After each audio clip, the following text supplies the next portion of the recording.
नमो नमः। संस्कृत ज्ञान शिक्षा में आप सभी का हार्दिक स्वागत है।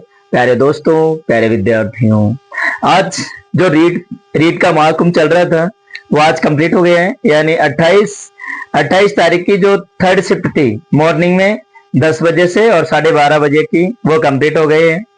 और जिस भी मेरे प्यारे साथी के लैंग्वेज फर्स्ट हिंदी है और लैंग्वेज सेकंड पे संस्कृत भरी थी, उसके कुछ क्वेश्चन मेरे पास आए हुए हैं, तो उनको मैं आंसर सहित आपके सामने हल करवा रहा हूं। आपको देखना है, मैंने जो ग्रामर पढ़ाई थी उसमें भी आप देख लेना एक बार कि मैंने जो ग्रामर जितनी भी है प्लेलिस्ट बनी हुई है, उसमें जो भी ग्रामर के क्वेश्चन है सारे क्वेश्चन वैसे के वैसे ही हैं, इस तरीके से आए हुए हैं। तो ध्यान देना थोड़ा। इसमें पहला बताया गया था कि संख्या ज्ञानम, मेरी क्लास देखना। संख्या ज्ञानम में लिखा है 35, तो 35 का क्या होगा? पंचत्रिंशत होगा, संख्या ज्ञानम वाला। ठीक है, आगे क्या है? मैंने समय लेखन पढ़ाते समय बताया था कि जब 10 बज करके यानी घड़ी की बड़ी सुई 15 मिनट को दर्शाए तो उसको सवा कहते हैं। सवा संस्कृत में क्या होगा? सपाद। तो यहाँ क्या होगा? सपाद 10 वादनम, सपाद 10 वादन, क्योंकि वादने पहले ही लिखा हुआ था उसमें, तो सपाद 10 इस तरीके से अपन को करना था उसमें ना। इसमें देखिए जो मुझे बताया गया उसमें निरपय या पिता बताया गया था, तो कोई बात नहीं, उससे कोई फर्क नहीं पड़ेगा। लेकिन हमें देखना कि भिक्षुकाय धनम ददाती, क्योंकि यहाँ क्या हुआ था कि यहाँ विभक्ति करवा रहा था वो आपसे। क्या करवा रहा था? विभक्ति करवा रहा था। तो आपका पता है कि जब देने की क्रिया हो, यानी दान देने के कर्म से कोई व्यक्ति खुश हो रहा है, तो उसमें क्या होगी? तृतीय विभक्ति यानी चतुर्थी विभक्ति का प्रयोग किया जाता है। जैसे निरपय विप्राय गाम ददाती, जैसे आता ना, निरपय विप्राय, निरपय विप्राय गाम ददाती, गाम ददाती, यानी राजा ब्राह्मण के लिए गाय देते हैं। ठीक है, तो यहां दे रखे हैं, यह राइट आंसर हो जाएगा भिक्षु का है। यहां ये होगा सपाद 10 वादनम और यहाँ पंचत्रिंशत हो जाएगा। आगे दे रखा है कि उच्चारण स्थान। मैंने क्लास, क्योंकि मेरी अभी की क्लास नहीं थी, लेकिन जो ओल्ड क्लास है जब मैंने चैनल ही स्टार्ट किया था तो उसमें मैंने उच्चारण स्थान पढ़ा रखे हैं, और वहां से आया है कि उच्चारण स्थानम, तो वहां पूछा गया कि अनुस्वार, अनुस्वार का उच्चारण स्थान क्या होगा? तो अनुस्वार का उच्चारण स्थान साथियों क्या होगा? नासिका होगा। क्या होगा? नासिका होगा। नासिका अनुस्वार से नासिका, ऐसा है इसमें। अब इक है, इक प्रत्याहार है, तो इक प्रत्याहार है, मैंने वन विचार संख्या ज्ञानम जो पढ़ा रखा है उसमें इक प्रत्याहार। तो इक प्रत्याहार में क्या होगा? जैसे माहेश्वर सूत्र में बताए थे ना आपको, आई वोण रेल रिक एवोंग एवोच आईव्रट लन यम गणनम, जब ये गढ़दस, जब गढ़दस, कब छड़तो, कप ये ससर हल, इस तरह बताया था। तो मैंने आपको बताया था कि देखिए ए ई उ उन और री नृ और की, तो प्रत्याहार निकालते हैं हम। कैसे निकालते? देखिए इक का प्रत्याहार पूछा गया है, वो क्या क्या पूछा गया है? इक का पूछा गया है। तो देखिए 2 तो वर्ण ये है और 2 ये है, तो 4 हो जाएगा। इस तरीके से निकलेगा। ये आपका क्या निकलेगा? मैंने यह निकाल रखे हैं ई उ री और द्री। ठीक है, सर्वे गुणा कांचनम आश्रयंत, यानी सभी गुण धन यानी सोने में समाहित होते हैं। यानी जिस व्यक्ति के पास धन होता है उसके सारे दोष वगैरह सब उस धन के नीचे दब जाते हैं, अर्थात वह व्यक्ति सर्वश्रेष्ठ होता है। तो ये जो उसका आंसर था कांचनम, यानी सोना, सोने में या धन में। तो ये नीति शतकम की जो सुक्ति है, तो ये राइट आंसर था उसका। आगे दे रखा कि जन्मत है प्रत्यय, देखिए सत्री त्रच तहसील और त्रिन, इसमें ये वाला देखिए असमंजस में है, तो आप इसको देख लेना है एक बार कि ये इस तरह से सत्री तो नहीं हो सकता, त्रच में नहीं है, त्रिन प्रत्यय आप, तो इसमें तहसील और त्रिन प्रत्यय में से, तो आपको एक बार देखना। ठीक है, आगे यहाँ प्रददाती, प्रददाती है तो दादातु है, इस पे पहले उपसर्ग लगा हुआ है, तो क्या होगा? लट लकार का प्रयोग है। राइट आंसर क्या होगा? लट लकार। ठीक है, असत्यन नेत है, इसमें संधि विच्छेद पूछा गया। क्या पूछा गया?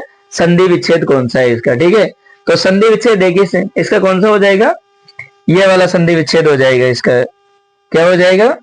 इस तरीके से अस्थि प्लस अन्यथा है, क्योंकि ई के स्थान पे क्या होगा?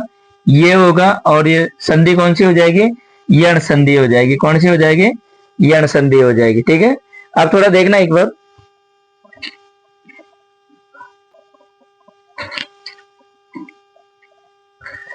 हाँ, इसमें देखना आगे है आपका, ये दे रखा है कि कुछ थोड़ा लाइटिंग की दिक्कत हो रही थी, तो मुझे क्योंकि लाइट ऑन करना पड़ा था, फ्लैक्स आ रहा था। तो देखिए यहां दे रखा है, इसमें संतति विभक्ति दे रखी है। तो देखिए संतति में विभक्ति पूछा गया है। ठीक है, तो ये आपका ध्यान में रखना, जो संतति है इसके रूप चलते हैं द्वितीय विभक्ति में संततिम, संतति, संतति ही। जो ये रूप दिया गया था, ये द्वितीय विभक्ति का बहुवचन दिया गया था, तो द्वितीय विभक्ति के बहुवचन में संतति ही बनता है। तो द्वितीय विभक्ति राइट आंसर होगा इसका। क्या होगा? द्वितीय विभक्ति राइट आंसर होगा इसको। ठीक है, ये दे रखा है इसमें अंत्यस्थ बना, ये मैंने पढ़ा रखे हैं, मेरी जो क्या नाम है इसमें प्लेलिस्ट में जो स्टार्टिंग में जो क्लासें हैं संज्ञा प्रकरण की, उसमें दे रखा है उच्चारण स्थान और ये सारे पढ़ा रखे हैं उसमें।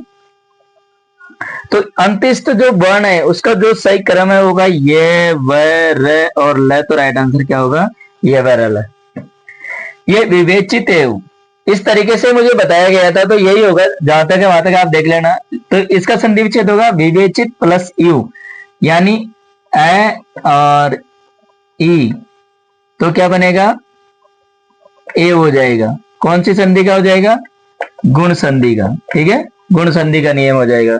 मैंने कहा था ना, अब आप देख लीजिए, खुद ही देख लेना आप, इसमें मेरी क्लासों में देखना, खुद ही अपने आप आपको समझ में आ जाएगा कि हाँ वाक्य में सही है। तो यही होता है। देखिए क्वेश्चन है, मैंने आपसे पहले भी कहा था कि चाहे स्कूल लेवल हो या संस्कृत की कोई सी प्रतियोगी एग्जाम हो, उसमें ग्रामर के क्वेश्चन कभी चेंज नहीं होते हैं कहीं, बस उसका जो लेवल है लेवल थोड़ा बड़ा कर दिया जाता है। लेकिन ये तो लेवल स्कूल के लेवल के हिसाब से दिया गया था, गद्यांश भी आए थे उसमें, गद्यांश के अनुसार दिया हुआ था सारा, है ना। तो देखिए यहां दे रखा स्थित्व, स्थित्व में क्या होगी? स्था धातु है और कत्वा प्रत्यय। कत्वा में से क्या शेष रहेगा? कै की संज्ञा हो जाती है और त्वा शेष रहता है, तो क्या बनता है? स्थित्व, यानी स्थिर रहकर। सा सदैव पुस्तकम पढ़ती, मैंने आपको बताया था कि जब इस प्रकार कर्तृवाच्य से कर्मवाच्य बनाया जाए तो वहां कर्ता में तृतीया विभक्ति का प्रयोग। और देखिए ये जो आपका दे रखा सदैव है, ये आपका अव्यय शब्द है, तो सेम वैसे के वैसे रहता है। अव्यय शब्द किसी भी परिस्थिति में कोई चेंज नहीं होते हैं, यानी जैसे हैं वैसे के वैसे ही रहते हैं। ठीक है, तो यहाँ क्या हो जाएगा? देखिए सा, देखिए यहाँ पुल्लिंग है, यदि पुल्लिंग होता, यदि स होता तो स की तृतीया क्या हो जाती? तेन। लेकिन यहाँ दे रखा है सा, स्त्रीलिंग का प्रयोग किया गया, तो स्त्रीलिंग शब्द में क्या बनेगा? तृतीया में, तृतीया के एकवचन में तया बनेगा, और सदैव का सदैव हो जाएगा। पुस्तकम शब्द है ना, नपुंसकलिंग शब्द है, जैसे पुस्तकम पुस्तके पुस्तकानि प्रथमा, पुस्तकम पुस्तके पुस्तकानि द्वितीया, पुस्तकेन पुस्तकाभ्याम पुस्तके तृतीया, पुस्तकाय पुस्तकाभ्याम पुस्तकेभ्ये तृतीया, पुस्तकात् पुस्तकाभ्याम पुस्तकेभ्ये पंचमी, पुस्तकस्य पुस्तकयो पुस्तकानां षष्ठी, पुस्तके पुस्तकयो पुस्तकेषु सप्तमी। ठीक है, तो इस प्रकार से हो गया ये आपका। तो ये प्रथमा में भी ये पुस्तकम होगा और द्वितीय में भी यही होता है। तो यहाँ प्रथमा विभक्ति होगी कर्म में। अब मैंने कहा था कि मूल धातु में ये ते जोड़ देना, आत्मनेपद के अनुसार रूप चल जाएंगे, तो सेम वही हो गया पठियते, क्योंकि पुस्तक एक है। यदि यहाँ मान लीजिए पुस्तकानी होता तो यहाँ क्या हो जाता? पठियंते हो जाता। लेकिन यहाँ पुस्तक एक वचन है, तो यहाँ क्रिया भी वही होगी। कर्तृवाच्य में तो क्या होता है कि कर्ता के अनुसार क्रिया होती है। कर्ता प्रथम पुरुष का एक वचन तो क्रिया भी प्रथम पुरुष की एक वचन, कर्ता प्रथम पुरुष का द्विवचन तो क्रिया भी प्रथम पुरुष की द्विवचन। अर्थात इसमें क्या होता है? कर्मवाच्य में क्या होता है कि कर्ता तृतीया में होता है और कर्म के अनुसार क्रिया होती है, कि जैसा कर्म होता है उसके अनुसार ही क्रिया हो जाती है। कर्ता प्रथम पुरुष तो क्रिया भी वही प्रथम पुरुष हो जाती है। ठीक है, तो आपको सीधा सा मैंने आपको बताया था कि मूल धातु में यते जोड़ देना, आत्मनेपद के रूप की तरह चलेंगे जैसे सेव धातु है ना। आगे दे रखा आपका प्राचीर तुंग, ऐसा है ये श्लोक है जो मुझे बताया गया, जो क्वेश्चन कमेंट भेजा गया है मेरे पास, वो इसमें ऐसा नहीं है। प्राचीर तुंग आगे का शब्द ही बताया उसने, लेकिन इसमें जो श्लोक है वो वसंत तिलका है, क्योंकि 14 वर्ण है इसमें, वसंत तिलका। आगे दे रखा है कि महतिम सत्यम, इसमें पूछा गया कि विशेषण पद कौन सा है। महतिम मैंने आपको बताया था कि जैसे विशेष्य में लिंग विभक्ति और वचन होता है, सेम विशेषण में लिंग और विभक्ति होते हैं। तो इसमें महतिम सत्यम में विशेष्य क्या हो जाएगा, सत्यम विशेष्य हो जाएगा, यानी सत्य को क्या बताया गया, महतिम, अत्यधिक बताया गया, महान बताया गया। आगे दे रखा है इसमें, ठीक है। तो इस तरीके से ये मेरे पास 16 क्वेश्चन आए थे, तो मैंने आपको बताया है। देखिए ये सारे क्वेश्चन है, ऐसा कोई क्वेश्चन नहीं है इसमें, क्योंकि मेरी जो क्लास है कम से कम 60-70 क्लासें डली होगी प्लेलिस्ट पर रीट एग्जाम 2025 से। सारे आप उसमें एक एक वीडियो में देख लेना कि ऐसा कोई क्वेश्चन नहीं है जो नहीं है, क्योंकि ये वाला क्वेश्चन साहित्य से था, तो ये वाला क्वेश्चन मैंने ये वाली सुत्ती की क्लास मैंने पढ़ाई नहीं थी, बाकी तो सारे देखिए, क्योंकि मैंने ग्रामर का पार्ट कंप्लीट किया था, लेकिन उसमें छंद हो रखे हैं।